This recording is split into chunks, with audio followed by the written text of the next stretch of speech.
एक गांव था झुरमुट। उस गांव के बाहर एक कुआं था। गांव के लोग उस कुएं से पानी तो क्या, कभी उसके आसपास भी नहीं भटकते थे, क्योंकि उनका मानना था कि उस कुएं में भूत रहते हैं।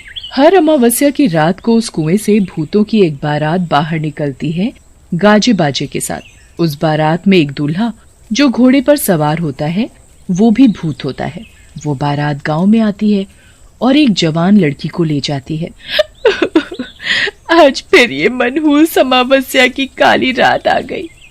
घर में जवान बेटी है, कैसे उसकी रक्षा करूं? डरने की कोई जरूरत नहीं। मैंने सभी खिड़की दरवाजे बंद कर दिए हैं। कोई भी दरवाजा खटखटाए तो खोलना मत। आज हम में से कोई नहीं सोएगा। तभी सुखदेव की बेटी विमला बोलती है, बापू, मुझे कुछ होगा तो नहीं ना?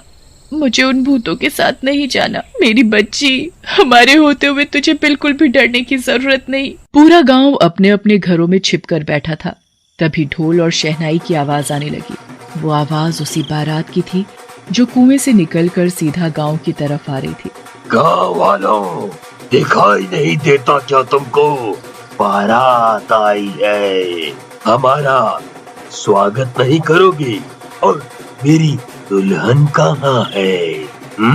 कहीं दिखाई नहीं पड़ती मुझे। भूतों की बारात गांव में आ चुकी थी। इमली अपनी बेटी को एक कोने में छिपाकर बैठी थी। तभी भूत अपने घोड़े से नीचे उतरता है और जोर जोर से हंसने लगता है।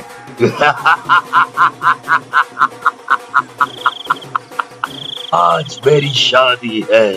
बिना दुल्हन लिए मैं यहाँ से जाने वाला नहीं। तुम लोग मेरी दुल्हन को मेरे साथ विदा करते हो या मैं खुद उसे अपने साथ ले जाऊं?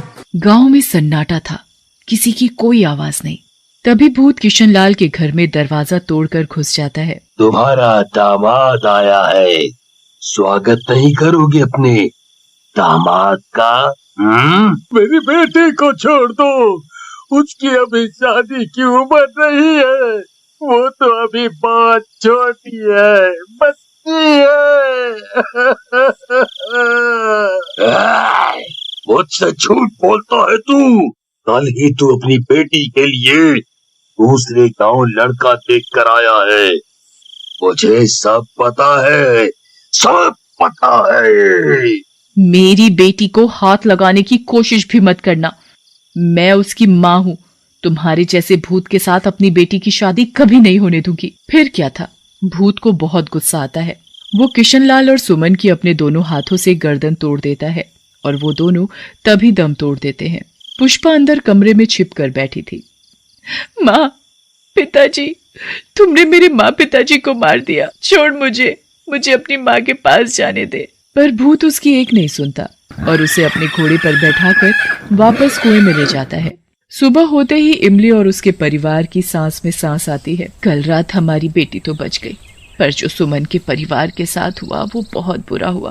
पर कब तक हम अपनी बेटी की रक्षा करेंगे? एक ना एक दिन तो वो भूत हमारी बेटी को भी उठाकर ले जाएगा। उस रात के बाद पूरे गांव में मातम छाया हुआ था। गांव वाले मिलकर किशनलाल और सुमन का अंतिम संस्कार कर देते हैं, पर सबकी जुबान पर बस भूतिया बारात की ही बात थी। अरे भाइयों, ये सब कब तक चलेगा?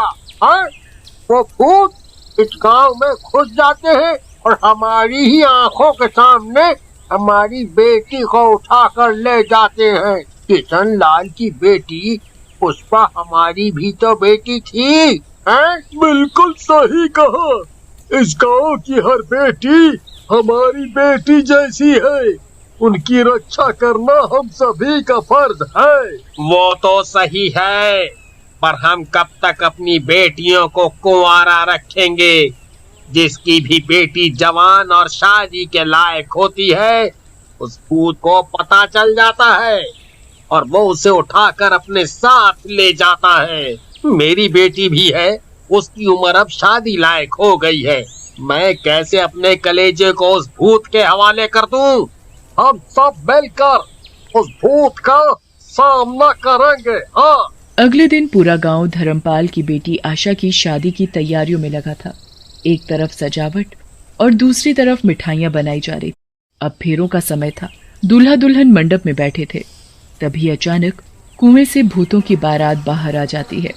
सभी गांव वाले भूतों को देखकर अपने अपने घरों में छिप जाते हैं। अरे गांव वालों, तुम सबने तो मेरा साथ देने का वादा किया था, अब क्या हुआ तुम्हारे वादे का? तभी धर्मपाल की पत्नी माया और बेटी चंचल भी आ जाते हैं। तुम्हारी इतनी हिम्मत, मेरे बिना तुम अपनी बेटी की शादी करने चले थे। जैसे ही भूत धर्मपाल पर अपनी तलवार से वार करता है, तभी भूत के सामने चंचल आ खड़ी होती है। मेरे बापू को कुछ मत करो, उन्हें मत मारो। अच्छा, छोड़ दूं? पर एक शर्त पर, अगर तुम मेरे साथ शादी करोगी और मेरे साथ मेरी दुल्हन बनकर चलोगी, तो मैं तुम्हारे माँ बापू को छोड़ दूंगा। नहीं बेटी, इस भूत की बातों में मत आना, उससे शादी मत करना। माँ, इस भूत के साथ शादी करने से तुम दोनों की जान बचती है, तो मैं जरूर इससे शादी करूंगी। भूत चंचल को अपने घोड़े पर बैठाता है और उसे बारात के साथ कुएं में ले जाता है। रुक जा मेरी बेटी, मेरी बच्ची, ना जा उस भूत के साथ। किसी की हिम्मत नहीं होती भूत का सामना करने की, क्योंकि भूत अकेला नहीं था, उसके साथ उसकी पूरी बारात थी और सभी खतरनाक भूत थे। ये ठीक नहीं किया हम सब ने। मेरी बेटी अभी बहुत छोटी है, पर एक दिन उसकी उम्र भी शादी की होगी। क्या तब भी मैं ऐसा करता जो मैंने आज किया? गांव की बेटियों को हम यूं ही उस भूतिया बारात के हवाले करते आ रहे हैं, कहीं कल मेरी बेटी का नंबर ना हो। दूर खड़ी सुखदेव की बेटी विमला सबकी बातें बड़ी ध्यान से सुन रही थी। तभी उसे अपने भैया समीर का ध्यान आता है, जो सालों से शहर में ही रह रहा था। हाँ, भैया ही मुझे उस भूत से जरूर बचाएंगे। अभी जाती हूँ मैं भैया को फोन करने। विमला तेजी से घर की तरफ भागे जा रही थी। घर पहुंचते ही विमला अपने भैया समीर को फोन करती है। फोन समीर ही उठाता है। भैया, मुझे बचा लो, मुझे भूत से शादी नहीं करनी। छोटी, चुप हो जा। और तू ये क्या बोले जा रही है? कौन भूत? किसकी शादी? विमला समीर को उस भूतिया बारात के बारे में सब बता देती है। ये सब क्या है? भला भूत की भी कोई बारात होती है? मैं सच बोल रही हूँ भैया। छोटी, अब तुझे घबराने की कोई जरूरत नहीं। मैं अगली ट्रेन पकड़कर सीधा गांव आ रहा हूँ। मैं भी तो देखूं जरा उस भूत को। समीर तुरंत ट्रेन पकड़कर शाम तक गांव पहुंच जाता है। गांव पहुंचते ही समीर गांव वालों पर बहुत गुस्सा करता है। तुम सब कितने कायर हो? अपनी ही बेटी को उस भूत के हवाले कैसे कर सकते हो? मुझे अभी भी यकीन नहीं हो रहा कि तुम सब सच बोल रहे हो। क्या मुझे कोई पूरी बात बताएगा? हमने कभी तुझे इसलिए नहीं बताया कि कहीं तू परेशान न हो वहाँ। मैं बताता हूँ अब। कई साल पहले इस गांव में दूसरे गांव से बारात आ रही थी, नाचते गाते हुए। सभी बहुत खुश थे, पर अचानक रास्ते में कुछ लुटेरों ने बारात को रोक लिया और उन्हें लूटने लगे। उनके सभी कीमती गहने और सभी पैसा उन लुटेरों ने ले लिया था। बारात के साथ जो दूल्हा था, उसने उन लुटेरों से बहुत विनती की कि उन्हें जाने दें, छोड़ दें, पर लुटेरे मार पीट पर उतर आए। अच्छा, तो ये बात है। मुझे एक तरकीब सूझी है। तुम सबको मेरा साथ देना होगा। उस मंडप में दुल्हन की जगह मैं बैठ जाऊंगा, दुल्हन का जोड़ा पहनकर। वो भूत मुझे दुल्हन समझकर अपने साथ उठा कर ले जाएंगे। मेरा उस कुएं में जाना बहुत जरूरी है।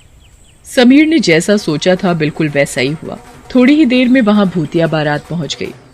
भूत अपनी दुल्हन को उठाकर अपने घोड़े पर बैठा लेता है, फिर बारात कुएं में चली जाती है। अंदर का नजारा देखकर समीर के होश उड़ जाते हैं।